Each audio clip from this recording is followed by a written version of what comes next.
Hello, Lux On Demand family. My name is Greg, and I am so excited to welcome you here on YouTube. Typically, we do our services live every Wednesday at 8:30 p.m. EST at twitch.tv/Lux Digital Church. We get to chat with you live and talk with you live every week there. But we are also honored that you have joined us here on demand on YouTube. We have a lot of awesome resources and videos that you can check out here on our channel. But right now, I just want to introduce you to the talk that we have and say that I really hope that you enjoy. Thank you for joining us. We love you guys. I want to thank Doc for being willing to jump on and lead prayer tonight. I'm really sorry, guys. We had some sort of an audio difficulty, and I'm really hoping that tonight we don't have another audio difficulty as we're heading into the next portion of our message. First off, my name is Mark. I'm the lead and founding pastor here at Lux Digital Church, and it's such a joy and a pleasure to have you here with us, especially if you're here for the very first time. I know that some of you are probably here from Aki's community tonight, and so if you are here from Aki's community, would you throw a 5 in the chat? Just say, hey, I'm here supporting Aki tonight. A 5 in chat just means raising your hand because we can't raise our hand in the digital church, but throw a 5 in chat if tonight you're here, you're in support of Aki tonight, and we're glad to have you here with us. Thank you for being here and being part of our community tonight. If you're joining us later on over VOD or podcast or YouTube, I want to welcome you in and just let you know that we're so excited to have you here with us. You're part of our on-demand family. You're important to us. You're a vital part of our church family, and we are so incredibly thankful and glad to have you here with us tonight. Thank you for being here and making Lux a part of your week and making spiritual growth important to you. Tonight we are wrapping up a 3-week collection of talks where we've been just heavily focusing in specifically on the subject of glow. It's a series called Glow, Life on Mission, and we've been focusing in on this specific passage from the book of Acts. And as we've been looking at this passage from the book of Acts, we've been talking about this 3-step process to stepping into everything that God has for us in our lives. We looked at the book of Acts and we saw that when Jesus was ascended into heaven, he came to his disciples and he said, here's what I want you to do. I want you to go to Jerusalem and I want you to wait. And then after you wait, you're going to receive power. And when you receive the power that's promised to you, then you're going to go and you're going to go to Jerusalem and you're going to go to Judea and you're going to go to Samaria and you're going to go to the outer reaches of the earth. And so here at Lux, we've been saying there's this pattern of waiting. We wait on the Lord. We pray and we wait. And then we receive. And then we go. And in the first week, we talked about waiting. And on week 2, last week, we had Jade from Jade Live, who was here live with us talking about his process of receiving power, of how God had moved in his life, about the moment of calling, about that time when he pulled off to the side of the road and just felt like God had told him something. That moment, he had this really important moment where he was standing and looking over top of what his hands had made. And this is the coolest thing ever. And God said, is it? And it was those 2 simple words, is it, that he received power to change the course of his life, and now he's ministering to people online, full-time, full send, everything in. Tonight, we're going to talk to somebody, Aki from Aki and Peach, who's in a very similar situation. They've been doing so much for the Lord in these online spaces, and they've had these seasons of calling. But first, I wanted to make sure that we recapped and we tapped in on the concept of going. Because for all of us, there's this point in which we can't just sit around anymore. We can't just continue to pray. We need to continue to pray, but we can't just continue to pray. We actually need to go. We need to respond. We need to not just receive once received power. We actually have to move in the power of God into the people that God has called us to. And here at Lux, we've been saying, we have this key statement that we've been going to for each part of the series, and it's this: God has uniquely created you to reach people that only you can reach. God has uniquely created you to reach people that only you can reach. There is a very specific group of people out there that God has created you to reach, people that are interested in the same things that you're interested in, who love the same things that you love, and God has created you specifically to reach people that a pastor, a missionary would never have the opportunity to reach. Now, there's stories all throughout the Bible of people who were called by God and sent by God. There are stories all throughout the Bible of people who didn't go and people who did go. But one of the greatest passages of people who did go actually comes to us from the book of Acts. In the book of Acts, right after we had seen Jesus tell the disciples, I want you to wait, I want you to receive power, and then I want you to go, they waited and they did indeed receive power. Now, I was going to put all the scriptures up, but I actually want to leave more time for our time with Aki tonight. And so what I'm going to do instead is I'm just going to tell you the story really quickly. On the day that the church celebrates as Pentecost, the remaining believers were gathered in an upper room when fire came down from heaven, and not real fire, but a spiritual fire that emboldened their hearts, and they left, and they went on to the exact same streets, where Jesus had been I'm sorry, guys. I've been sick for like 2 weeks. The same streets that Jesus had been marched down. Whenever I was in Jerusalem, I actually got to walk from the Mount of Olives where Jesus was arrested through the streets of Jerusalem, down the Via Dolorosa to the church that's built over where he was crucified. And we got to walk those streets. And it was some of those same streets that Jesus was walked down, not just 30 or so days beforehand, that the disciples walked back out on. The very same streets that people were trying to kill them on, that the Jews were hunting them on, and they boldly preached the gospel of Jesus Christ, and everyone heard them in their native language. And when that happened, not 1, not 2, not 10, but 3,000 people came to faith in Jesus that day, and the church was born. They waited, they received, and then they went. And maybe one of the most iconic stories of somebody who was to wait and to receive and to go and didn't go is the story of a man named Jonah from the Old Testament. And you may remember this if you grew up in the church, if you went to Sunday school, you remember Jonah in the fish or Jonah in the whale, whichever way you heard it said. But Jonah was a prophet in the Old Testament, and Jonah's job was to speak truth that was given through God. And God said to Jonah, I want you to go to the land of Nineveh, and I want you to proclaim to them, if you don't change how you're living, I'm going to destroy you. And Jonah did not want to save the Ninevites because he hated the Ninevites. So instead of obeying God, he got on a boat and he sailed the opposite direction. And when he sailed the opposite direction, God sent a mighty storm upon the sea. And it rocked the boat, and it terrified the seasoned sailors to the point that they knew that there was a divine being that was against them. They took some chances and they tried to figure out who it was. They figured out that it was Jonah, and Jonah admitted that he had been running away from God, the God who had created everything. In fear, they tried to get out of the storm, but they couldn't. They threw everything overboard, but Jonah said, throw me overboard, and they tossed him overboard into the sea. And it was there that he was swallowed alive and then spit out on the shore 3 days later. And God once again said, it's time for you to go to Nineveh. Mary, good to see you. So good to have you here with us tonight. And I tell you both of those stories because it's this stark contrast of the wait and the receive and the go, and then when we don't go and when we do go. Because I don't know about you, but I want to speak in a word that people can receive and see thousands. I want to see a miraculous move of God in my life. I want to see God do things I never thought and I never imagined. One of the reasons that we're doing Lux is because I want to see God do something I never thought, something I never imagined. In all of my years of training for ministry, in all of the things that I've done throughout my life, in my time inside the church, never did I dream, never for a moment did I catch a glimpse that an online church would be in our future. But I want to see when God sends you somewhere, I want to see God work. I want to see God do something. I want to see the work of the Lord. So I want to obey and I want to follow. I don't want to spend 3 days in the belly of a fish. I don't want to spend 3 days in the belly of a fish. And I don't know about you, but I hope you don't want to spend 3 days in the belly of a fish either.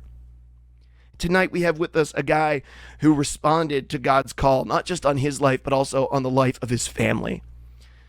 A guy who's been faithfully stepping into the streets that God has sent him to, despite the fact that those streets are oftentimes hostile to people of faith. He's one of our stream partners here at Lux, someone I have a deep amount of respect for, who's become a close personal friend. So we're going to go ahead and bring in Aki from Aki and Peach. Let's bring him in here, Sheebs. Thank you so much for coming in here tonight. Aki, how you doing tonight, man? I'm doing good. I think my throat's doing a little bit better than yours based on how things are sounding this evening. It's good of you to drink. I got this big old water jug right here, so that kind of helps me a little bit. But no, I'm doing good. It's been a busy couple days, but doing good. Well, listen, man, when a new raid comes out in Destiny and you have to take the entire Christian community through it on your back, you have a lot to do. You have a very busy raiding schedule right now. I do.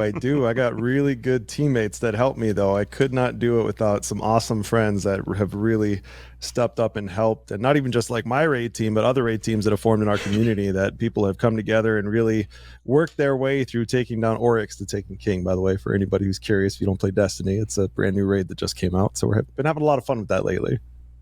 Yeah, it's really exciting. Hey, Jeff Burns, good to see you. Welcome back to church. K-Man Oz, good to see you. Welcome to church. TJK, glad to have you here. We got lots of fives in chat for you right now. Aki, fives in chat here mean that we're clapping because, churches clap and we can't. That's So right. we post fives in chat to clap. I think we actually stole that from Susie at one point or another, but that's what we use here. I love it. So, okay, I'd love to get into a little bit about what you guys are doing and the ministry that you found yourself in and why it is that you're doing, what it is that you're doing. So can you start off by just tell us a little bit about yourself? Let us hear a little bit of your story and a little bit of your narrative. Sure. So bit of an older gamer. I'm currently 38 years old, and a few years ago, I stumbled across this Kotaku article about the God Squad Church and Susie Live on Twitch, and I was just like, "What is this about?" And I went over to check him out, started watching his streams, and kind of hung around for a little while. I never really watched Twitch or engaged with the culture before that point, and I decided, after watching Twitch for a while and kind of browsing around and looking in different places, I was like, I think that there's a space here where I might be able to create a place that maybe could feel like home to people who either don't have a home or don't have a good relationship with people in their home, or just need a place to come in and feel loved. And I thought the best way to do that was to kind of share my love for gaming with my daughter. We started off with some really retro games. The very first game we ever played was the original Final Fantasy for the NES, and we sat down with just a little Blue Yeti mic in an empty room downstairs with no decoration, and it's grown a little bit. Yeah, I mean it's wild to see. I mean, I was not there in the beginning. I've only gotten to be there, but I've watched your stream grow and your community grow and all of those things grow. Yeah. Honestly, just over the last year and a half, I've seen a lot of that happen. It's been a lot of fun, and God's been really, really good. We've been intentional about making sure that we keep things safe and fun for the whole family, and that's come with some sacrifices. I love games like Persona, for example, which sits on the shelf behind me, but we don't play any M-rated games on stream. I talk about those games so that I can maybe build relationships with people who love those games, but that's just kind of one of the things that we decided early on, is we wanted to have a hard stop at that T for teen kind of rating, so that parents could watch with their kids and not worry about the content that's maybe being displayed on screen or the audio that's coming through and all of those things. We wanted to really keep it safe and fun for the whole family. Yeah, no, that's awesome. And one of the cool things is it hasn't just been you, right? It has. Right. You're not just saying, here I'm a family guy and here's some family friendly content. It's been your family, right? It's like Absolutely. It's almost like 3, 4, 5 nights a week. Anybody can log on and come hang out with your clan. They come and hang out with your whole family. They see your children. They see they don't see, but they hear your wife, right? They interact Absolutely. with her. But all of you are doing that. So tell me a little bit about why, obviously, you have to be a little careful with what you put on the internet. You're allowing your children to be part of this. You're allowing their children to be part of the internet. But there's something extremely, there's something that's just really cool, and also, I don't know, maybe just it draws people in because it's like they're getting a picture into your life. We're literally watching you parent, right? We watch Absolutely. you discipline your son on right there with us. It's like, okay, Aki's muting now. Why? Because it's time for baby Aki. That's where the dad stare emote came from. If you got the dad stare, just put them in chat. That's 100% where that came from. There would be times, especially early on, where there was a physical click you could hear because it was an old Blue Yeti mic, and you would hear it when I would mute the mic, and I would turn to Peach and be like, okay, bring it down 3 notches right now. But no, it's always been fun. It started with just me and Peach, and then we added the Aki After Dark segment so we could play some games that were a little bit more relatable to folks. And it also came to my wife coming on and helping me. She will oftentimes open up stream with a devotional now and prayer. And baby Aki last night, he fell asleep on my lap. We were raiding, and he was sitting next to me hanging out watching a show, and he was just like, Dad, my knee hurts. And I'm like, well, come sit on my lap. And 5 seconds later, he was and you could hear him snoring on stream. It was you don't miss a beat. And I think the reason we are so open and transparent with so much of our lives is because people relate to authenticity, and authenticity speaks to people's hearts. And I'm big on relational equity. I'm big on not punching people in the face with Jesus. I said that once. There's a clip somewhere about that. But I believe that as we share our lives and we do life together, and we show that authentic investment in people and their stories and listen to the challenges that they're going with and be there for them in the midst of those struggles, that it provides a place where we can plant some seeds and let the Holy Spirit do his job. So, Yeah. I think there's, and this is one of my follow-up questions. I've known you, on a, we've hung out, we've chatted a couple of times. So I know that there's sometimes that it hasn't been easy to hit go live, right? Especially with the whole family. Absolutely. I mean, let's just be real. I stream a couple of days a week in the morning. If my wife and I get in a fight before I come over in the morning about the kids, about anything, if my kids are like, misbehaving or something, like I unplug, I close the studio door, I can throw on the smile, right? But you are bringing your family, like your family comes along. And even recently, like you've been very transparent, you and your wife both, about stuff that's been going on in your life, in your marriage. You've been talking a lot about that on stream. So tell me a little bit, like, how did you work through and process through the days where it was just, man, it's really hard to keep going? Because I think sometimes, I'm asking this question, I think sometimes we get in the mind that when God tells us to go somewhere, once we go, it's all just like butterflies and fun. The reality is it's really, really freaking hard. It's better. Absolutely. It's better, but it's hard. And so tell me a little bit about that better and how you've experienced that going live, even when you didn't want to. I will say it wasn't easy always. I think the big thing is, particularly if I've had a long day at work or the kids have been fighting or there's just been a lot of stressors and stresses on me, it's tough, but it is amazing how faithful God is. I find that the days when it is hardest to push the go live button, when I do, something special happens that stream. It could be just crazy amounts of hype, something really cool happening, getting a huge raid in the community, all just really having a good time, or somebody coming in and having a really, really rough time, and we rally around them. And, it's clear that we were supposed to be live that day. It's just, but every single time I feel I just don't know if I can do that. It's worth it. And that's what keeps me going, for sure. God's faithfulness demonstrates itself in crazy ways. And that's the only thing I can look back on and reflect on. Mm.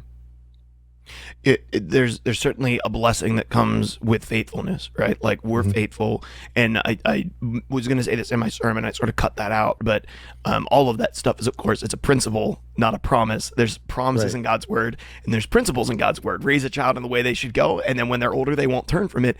Is a principle, which means generally it will happen, but it doesn't always happen, right? Right. Absolutely. In a very similar way, when you're faithful, God's faithful. Like, yeah, he's always faithful, but you don't always receive blessings on the other side of being faithful right away. Right. Sometimes God puts you through things that are hard. Zevin TZV, good to see you. Welcome to the chat. By the way, welcome to a whole bunch of Aki's folks. Vincent Madison, Nikki Sue, Calexandria. Good to see you guys. Thanks for stopping by, and we're so glad to have you guys here at our church and also here supporting Aki. Thank you guys for being here tonight.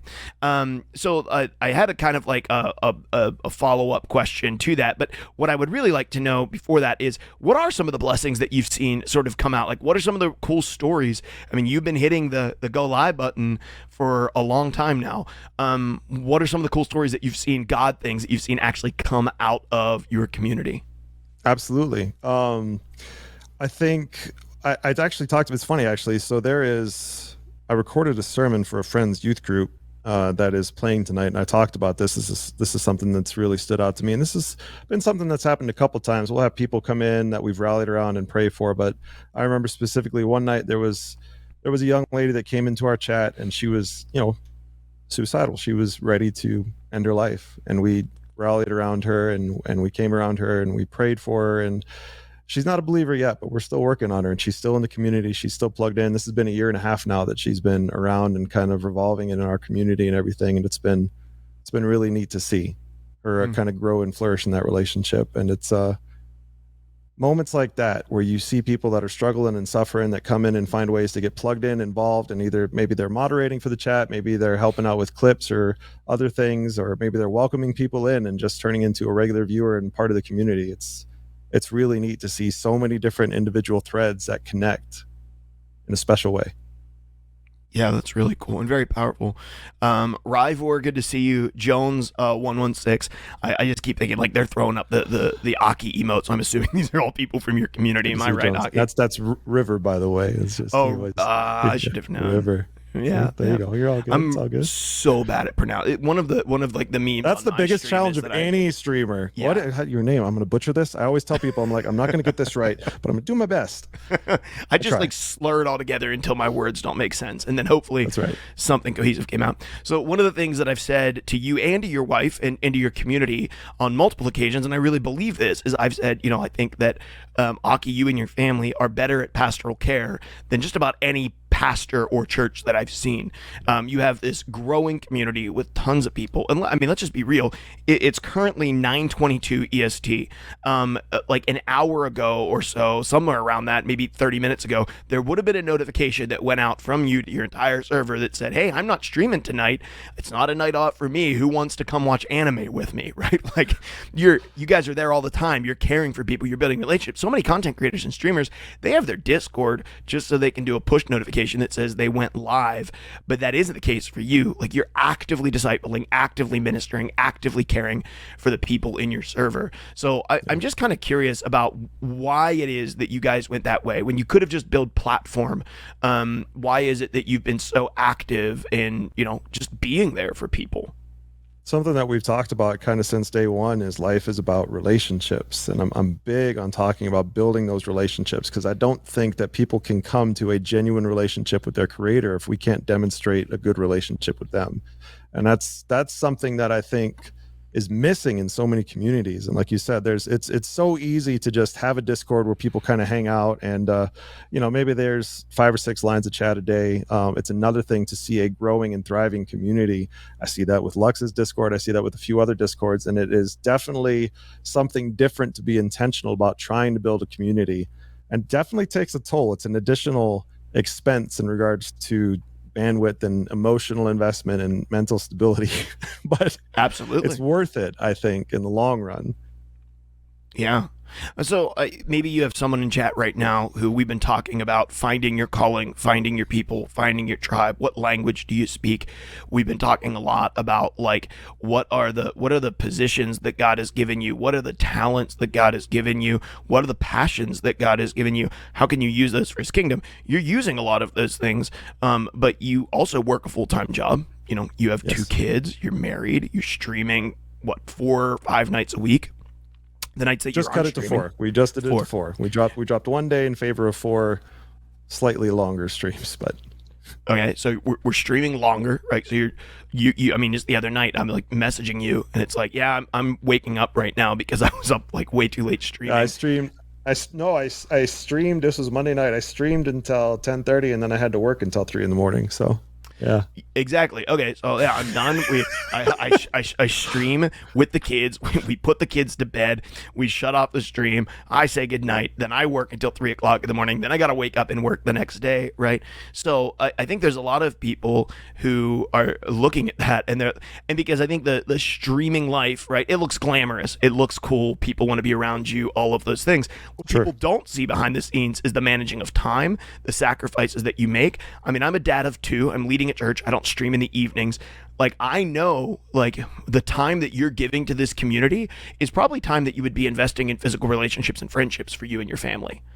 Absolutely. Just to be real. So you're making huge sacrifices. So when people get into what God has called them to do, I think a lot of times, once again, they don't see the sacrifices. So what would you say to someone who's kind of on the fence? They're wondering, can I actually make the sacrifice to step into, what God has for me? I would say, I think my best advice to anyone who is considering this is it is what you make of it. We are doing this with the intentionality of hopefully maybe making this sometime a full-time thing, which means we're pouring a lot more into it than somebody who maybe just wants to do this as a hobby. Maybe you just want to stream once a week. You want to have a little community and you want to just do this once a week just for fun. And that's completely fine. And you're going to reach people in a way that you can reach people. But to really go at it and to build a large community does take a lot of sacrifice. Most of my friends, IRL, my church family. Praise the Lord, I go to a physical church here locally that supports our stream, that comes to our stream, that hangs out in our stream. I game with people at my church. I hang out with people at my church, usually during stream.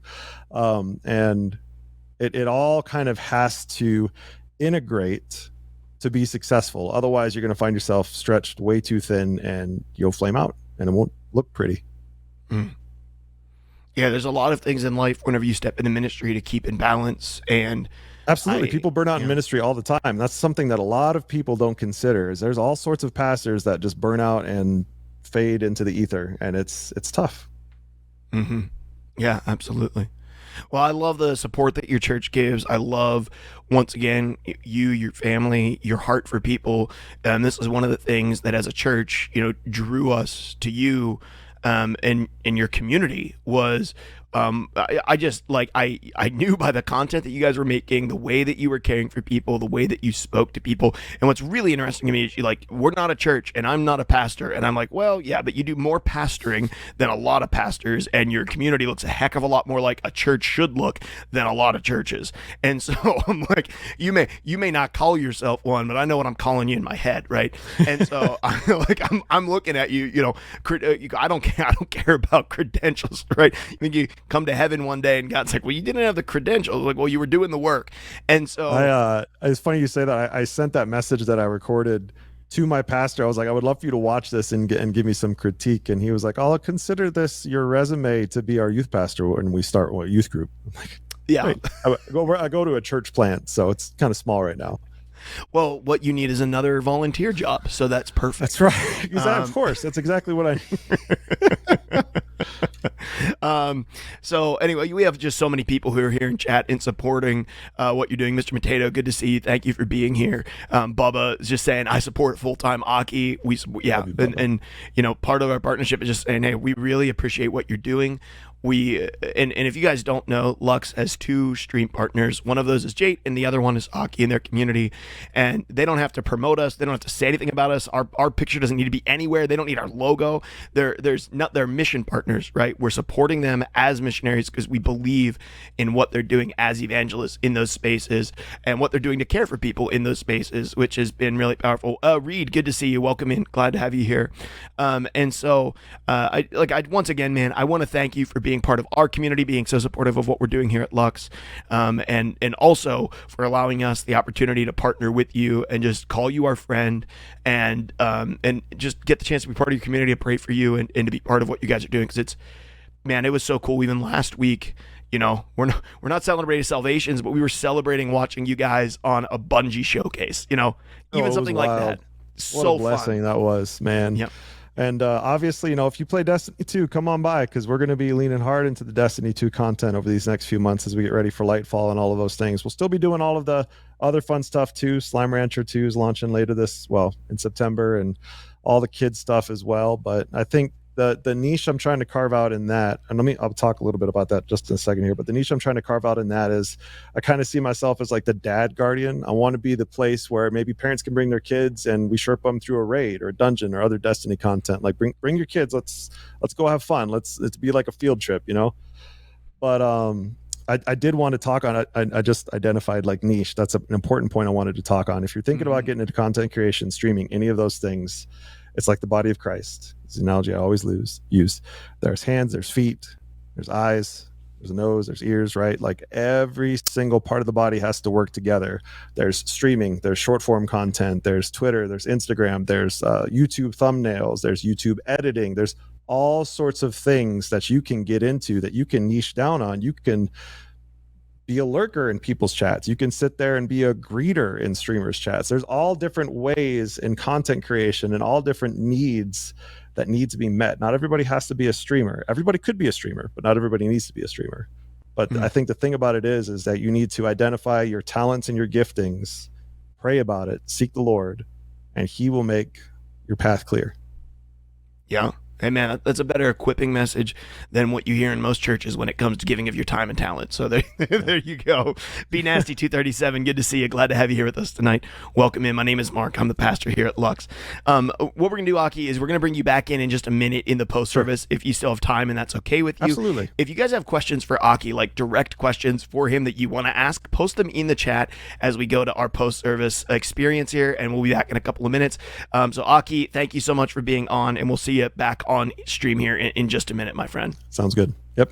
Hey, church family, welcome back to the couch. Pastor Mark here, back on the couch with you, and we're going to be heading into a conversation with Aki. So once again, if you have questions for Aki about what he's doing, his content, any of that sort of stuff, please ask them. We're going to go ahead and hit exclamation point Aki in the chat as well to find him live on Twitch multiple nights a week and go and hang out with him and become part of his community, play some Destiny 2 with him, which I'm getting back into right now. The other thing I wanted to bring up is this is the part of our service that we have every week where you have the opportunity to continue our time of worship through giving. And if you want to give tonight, you can certainly sub in things to the channel, which we do have people who do, but Jeff Bezos gets half of that money, and we would love for Jeff Bezos not to get half of God's money. And so there's a giving platform. There's a link to it in the chat right now. You can visit luxdigitalchurch.com/give. You can scan the QR code on the screen or use the text to give option, which I would encourage you to do, because no one's ever used it before, and I would love it if you would be the first person to try our text to give system. I used it. It does work. It's pretty sick. But if you'd like to support the ministry of Lux to continue seeing stories like Aki's and stories like Mika's and stories like Beth's from last week and stories like the life change that we've seen across our church for the last year and a half continue, if Lux has been important to your life, if you've seen yourself grow spiritually, then I'm asking you to take that step of generosity, take that next step of faith, and begin supporting the local church, begin supporting your spiritual and church family. We love you, and I want to thank you so much for any one of you who's given even a dime to Lux that enables us to do what it is that we're doing right now. We deeply appreciate you, church family. Thank you for your generosity and your sacrifice. Love you so much.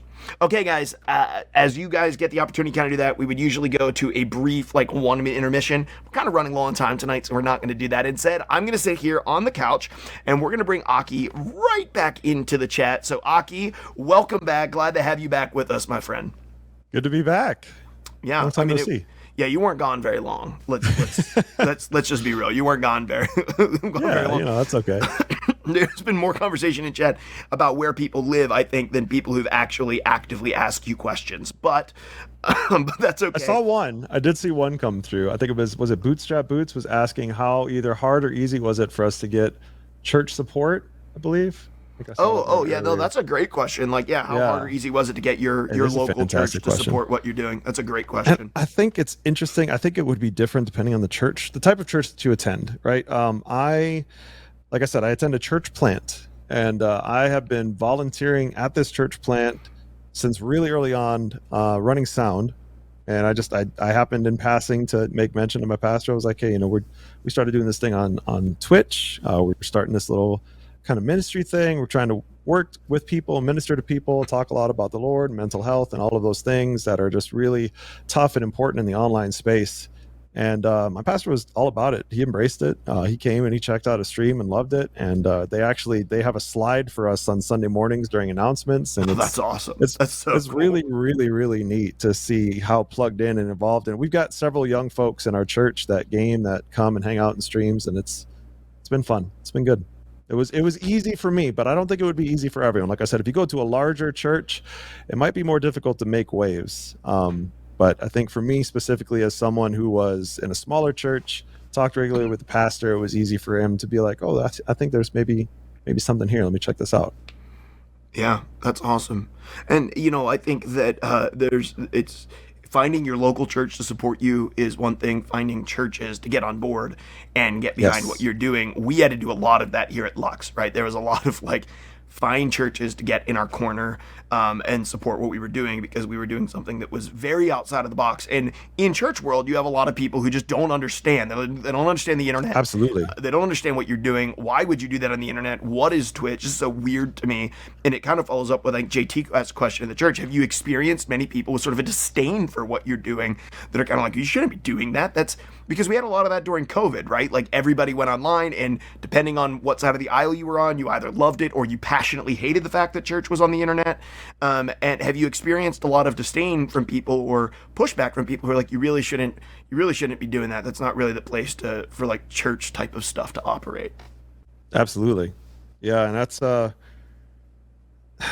we haven't personally experienced a lot of pushback from us. And I think that's just because of when we got started. It was in the midst of COVID, right? And so the people that we've attracted and the people that have come to us have related to that. And I want to kind of tie that into Bootstrap Boot's next question. Is, do you consider yourself a missionary, streamer, or a preacher? For me, digital missionary is definitely something I've kind of embraced. That might look a little bit differently. I don't necessarily, espouse that fact loudly on stream, because I don't know, you would have to come and hang out in the stream to kind of see how we do it. But it's very much we address questions in the chat, and if a tough question comes up, I don't shy away from it. But like I said, I'm not big on punching people in the face with Jesus. I just use opportunities when I can. I try to think about, how did Jesus speak, right? He didn't go around being like, I'm the Son of God, you must follow me and all this stuff. He spoke to people in parables and did relationships. He sat at the table with sinners, and he did life with people and educated them, led by example. And I think that is a big part of what works, especially in this online space. Yeah, I mean, that's a very similar reason why, if you are a missionary who's sent to Africa, the first thing that you do is you probably don't knock on someone's door and says, guess what, I'm a missionary. Right? Like, you build. There's a reason people don't like answering the door when the Jehovah's Witnesses come, right? Like, it's like, yep. For our area, it's the local Baptist church. We don't like answering the door for them either, right? And I am a Christian.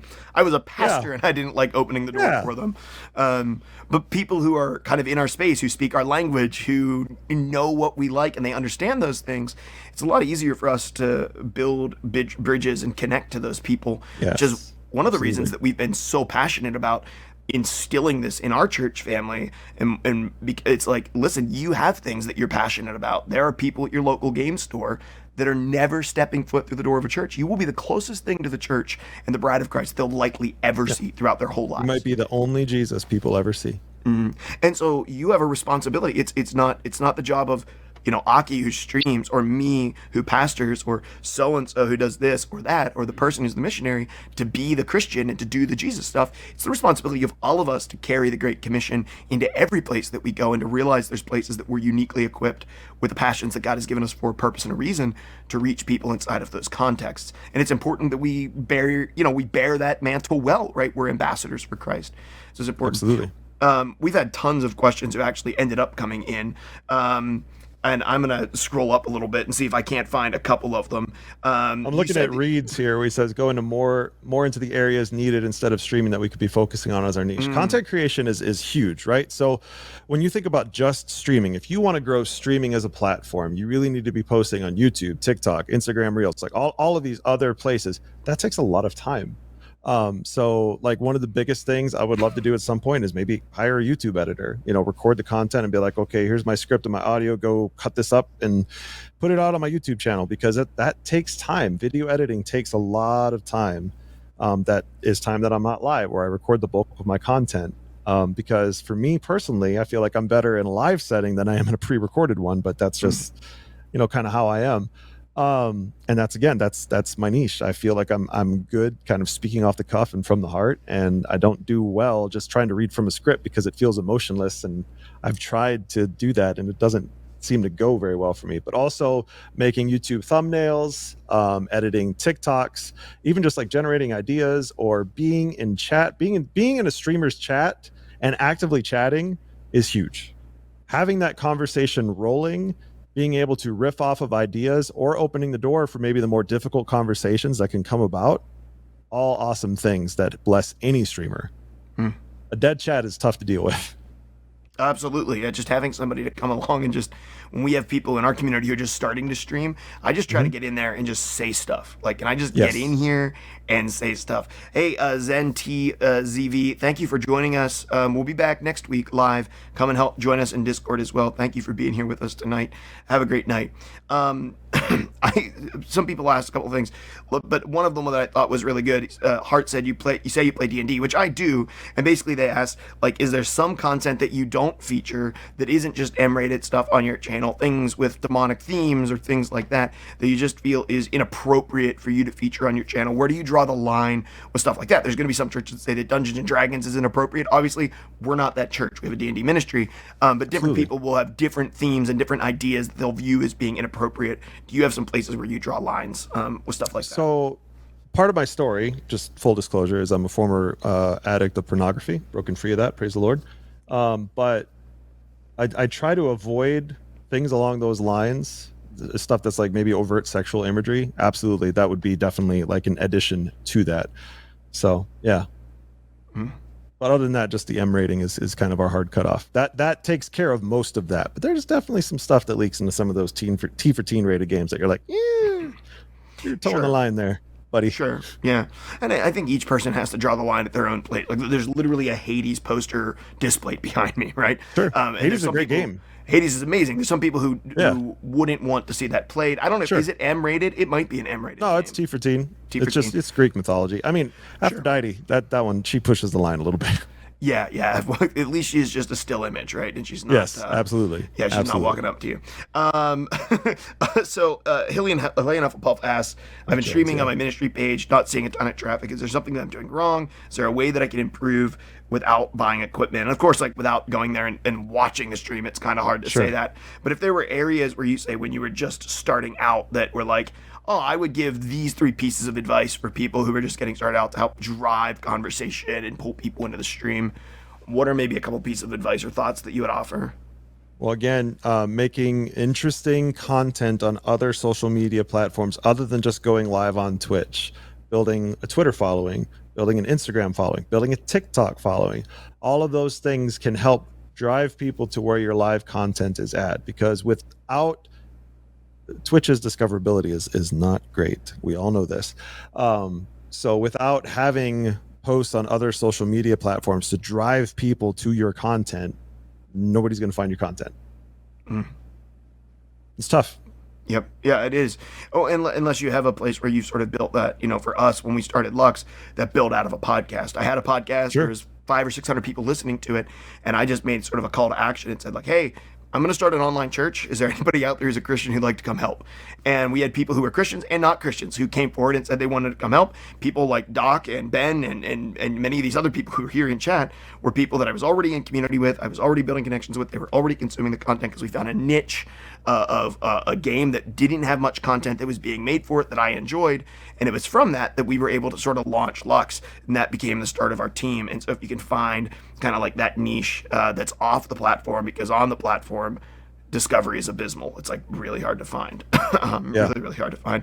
And Bubba did say to check this out, lovethynerd.com/D&D. If I could have somebody who's a mod put that link in chat for Bubba, that would be awesome. lovethynerd.com/D&D. Bubba and the LTN crew do a ton of incredible content, podcasts, articles, all sorts of stuff about nerd culture and the church's interaction with it, what is and is not okay for a believer, a follower of Jesus to interact with, to watch, to play, all of that sort of stuff.